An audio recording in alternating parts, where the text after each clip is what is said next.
अगर तो आपके डार्क सर्कल्स जेनेटिकली हैं या आपके डार्क सर्कल्स रात को जागने की वजह से हैं या आपके डार्क सर्कल्स किसी डेफिशिएंसी की वजह से, आप पानी ने उसमें क्या करते हैं।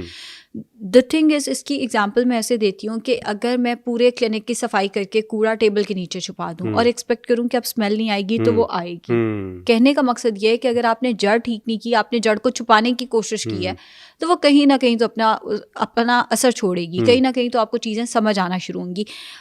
आप रूल आउट कराएं कि आपको ये प्रॉब्लम है क्यों। अगर तो ये जेनेटिक इश्यूज हैं तो उसमें फिर ट्रीटमेंट्स हो सकते हैं। मैं स्किन की डॉक्टर नहीं हूँ, मैं आपको ये नहीं बता सकती कि क्या ट्रीटमेंट्स हो सकते हैं, मगर जो मैंने होते देखे और सुने हैं वो PRP वगैरह कुछ कर देते हैं, वो जेनेटिक इश्यूज उससे बेहतर हो जाते हैं। अगर तो ये आपको डाइटरी किसी कमी की वजह से, एज ए सेड, अपना CBC कराएं, अपना विटामिन D टेस्ट कराएं, जिंक का इस्तेमाल शुरू कर दें। जिंक का भी टेस्ट हो जाता है, मगर वो 22-25 हज़ार रुपये का टेस्ट होता है, तो हर कोई वो नहीं करा सकता। जिंक का इस्तेमाल डाइटरी फॉर्म, सप्लीमेंट के फॉर्म में 3 मंथ्स के लिए लेना